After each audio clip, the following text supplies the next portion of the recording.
അമേരിക്കയിൽ പഠിക്കുന്ന ലക്ഷക്കണക്കിന് അന്താരാഷ്ട്ര വിദ്യാർത്ഥികൾക്കും അവരുടെ മാതാപിതാക്കൾക്കും അതീവ ജാഗ്രതാ നിർദ്ദേശവുമായി US customs and immigration services രംഗത്തെത്തിയിരിക്കുകയാണ്. പതിറ്റാണ്ടുകളായി തുടരുന്ന അമേരിക്കൻ സ്റ്റുഡന്റ് വിസ നിയമങ്ങളിൽ വിപ്ലവകരമായ മാറ്റങ്ങൾ വരാൻ പോകുകയാണ്. സെപ്റ്റംബർ 15 മുതൽ F1 സ്റ്റുഡന്റ് വിസക്കാരുടെ ഡ്യൂറേഷൻ ഓഫ് സ്റ്റേറ്റസ് സംവിധാനം പൂർണ്ണമായും അവസാനിക്കുകയാണ്. പകരം പരമാവധി 4 വർഷത്തെ ഫിക്സഡ് കാലയളവ് മാത്രമായിരിക്കും വിദ്യാർത്ഥികൾക്ക് അമേരിക്കയിൽ താമസിക്കാൻ അനുവദിച്ചു നൽകുക. ഇതിനു മുന്നോടിയായി വിദ്യാർത്ഥികളുടെ വിസ എക്സ്റ്റൻഷനായുള്ള ഫോം I-539, തൊഴിൽ അനുമതിയായ OPT, STEM OPT എന്നിവയ്ക്കുള്ള ഫോം I-765 എന്നിവയുടെ പുതിയ പതിപ്പുകൾ സെപ്റ്റംബർ 15-ന് USCIS പുറത്തിറക്കും. ഈ തീയതിക്ക് ശേഷം പഴയ ഫോമുകൾ ഉപയോഗിച്ച് സമർപ്പിക്കുന്ന അപേക്ഷകൾ യാതൊരു അനുവാദവുമില്ലാതെ പൂർണ്ണമായി നിരസിക്കപ്പെടുമെന്നും റിപ്പോർട്ടുകളുണ്ട്.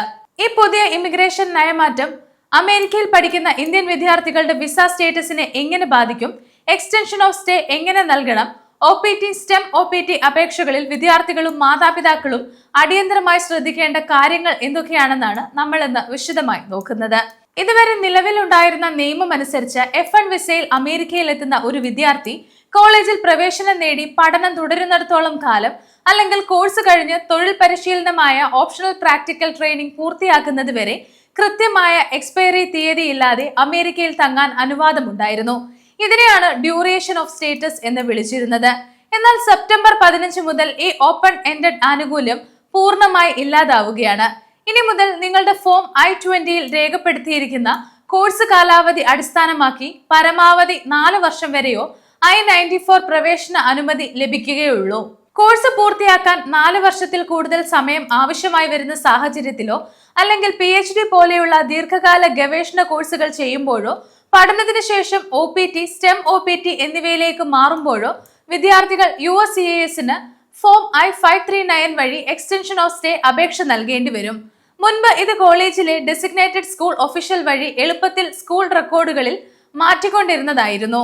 എന്നാൽ ഇനി മുതൽ ഫെഡറൽ ഇമിഗ്രേഷൻ ഏജൻസിയായ USCISൽ നേരിട്ട് അപേക്ഷ സമർപ്പിച്ച് ബയോമെട്രിക്സും ഫീസ് നൽകി ഔദ്യോഗിക അനുമതി വാങ്ങണം.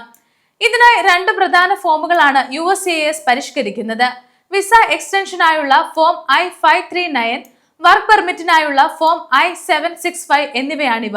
വരുന്ന സെപ്റ്റംബർ 15-ന് ഇവയുടെ പുതിയ പതിപ്പുകൾ ഔദ്യോഗിക വെബ്സൈറ്റിൽ ലഭ്യമാകും. സെപ്റ്റംബർ 15-ന് മുൻപ് അപേക്ഷ സമർപ്പിക്കുന്നവർ നിലവിലെ പതിപ്പുകൾ ഉപയോഗിച്ചിരിക്കണം. എന്നാൽ സെപ്റ്റംബർ 15-നോ അതിനുശേഷമോ പാസ് മാർക്ക് ചെയ്യുകയോ ഓൺലൈനായി സമർപ്പിക്കുകയോ ചെയ്യുന്ന എല്ലാ അപേക്ഷകളിലും പുതിയ ഫോം പതിപ്പ് നിർബന്ധമാണ്. ഇതിൽ യാതൊരു തരത്തിലുള്ള ഗ്രേസ് പീരീഡും താൽക്കാലിക ഇളവുകളും അനുവദിക്കില്ലെന്ന് USCIS വ്യക്തമാക്കിയിട്ടുണ്ട്. പഴയ ഫോം ഉപയോഗിച്ച് അയച്ചാൽ അപേക്ഷ നിരസിക്കപ്പെടുകയും പ്രോസസ്സിംഗ് വൈകുന്നതിലൂടെ വിദ്യാർത്ഥികളുടെ വാലിഡ് ഇമിഗ്രേഷൻ സ്റ്റേറ്റസ് നഷ്ടപ്പെടുകയും ചെയ്യാം. മാത്രമല്ല F1 വിസക്കാരുടെ ഗ്രേസ് പീരീഡിലും കനത്ത നിയന്ത്രണങ്ങൾ വന്നിട്ടുണ്ട്. കോഴ്സോ അല്ലെങ്കിൽ OPTയോ പൂർത്തിയാക്കിയ ശേഷം അമേരിക്കയിൽ നിന്ന് തിരികെ മടങ്ങുന്നതിനോ വിസ മാറ്റുന്നതിനോ മുൻപ് നൽകിയിരുന്ന 60 ദിവസത്തെ സമയം ഇനി മുതൽ 30 ദിവസമായി വെട്ടിച്ചുരുക്കി. അനുവദിച്ച ഫിക്സഡ് I-94 തീയതി കഴിഞ്ഞും കൃത്യമായ എക്സ്റ്റൻഷൻ അപേക്ഷയില്ലാതെ അമേരിക്കയിൽ തുടരുന്നത് അനധികൃത താമസമായി കണക്കാക്കും. 180 ദിവസത്തിൽ കൂടുതൽ അനധികൃതമായി തങ്ങിയാൽ 3 വർഷത്തെ യാത്രാവിലക്കും, 1 വർഷത്തിൽ കൂടുതലായാൽ 10 വർഷത്തെ കടുത്ത അമേരിക്കൻ യാത്രാവിലക്കും നേരിടേണ്ടി വരും. ഇമിഗ്രേഷൻ രേഖകളിലെ ഒരു ചെറിയ പിഴവ് പോലും കുട്ടിയുടെ ഭാവി അമേരിക്കൻ പ്രവേശനത്തിന് തടസ്സമായേക്കാം. കൂടാതെ ആദ്യ അക്കാദമിക് വർഷത്തിൽ കോളേജോ മേജർ വിഷയങ്ങളോ മാറ്റുന്നതിനും പുതിയ നിയമം നിയന്ത്രണം ഏർപ്പെടുത്തുന്നുണ്ട്.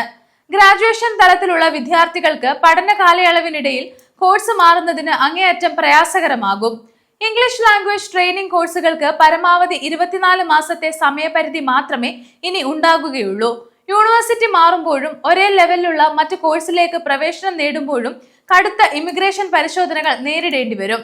അതുകൊണ്ട് അമേരിക്കയിൽ പഠിക്കുന്ന ഇന്ത്യൻ വിദ്യാർത്ഥികളും അവരുടെ മാതാപിതാക്കളും താഴെ പറയുന്ന അടിയന്തര കാര്യങ്ങൾ നിർബന്ധമായും ഉറപ്പുവരുത്തണം. ഒന്നാമതായി, വിദ്യാർത്ഥിയുടെ നിലവിലെ I-94 റെക്കോർഡിലെ പ്രവേശന തീയതിയും I-20യിലെ കോഴ്സ് അന്തിമ തീയതിയും കൃത്യമായി പരിശോധിക്കുക. വരാനിരിക്കുന്ന തീയതി മുൻകൂട്ടി കുറിച്ചു വെക്കുക. രണ്ടാമതായി, സെപ്റ്റംബർ 15-നോ അതിനുശേഷമോ എക്സ്റ്റൻഷനോ OPTക്കോ അപേക്ഷിക്കുന്നവർ USCIS വെബ്സൈറ്റിൽ നിന്നും അന്ന് തന്നെ ഡൗൺലോഡ് ചെയ്യുകയും പുതിയ എഡിഷൻ ഫോമുകൾ മാത്രം ഉപയോഗിക്കുകയും ചെയ്യണം. പഴയ ഫോമുകൾ കമ്പ്യൂട്ടറിൽ സേവ് ചെയ്തു വെച്ച് അത് അയക്കരുത്.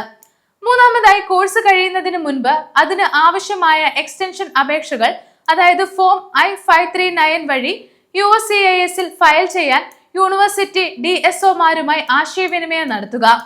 പഠനം കഴിഞ്ഞ് മടങ്ങാനുള്ള ഗ്രേസ് പീരീഡ് 30 ദിവസം മാത്രമായതിനാൽ യാത്രാ പ്ലാനുകളും H-1B അല്ലെങ്കിൽ മറ്റ് വിസയിലേക്കുള്ള സ്റ്റാറ്റസ് മാറ്റങ്ങളും മുൻകൂട്ടി പ്ലാൻ ചെയ്യുക.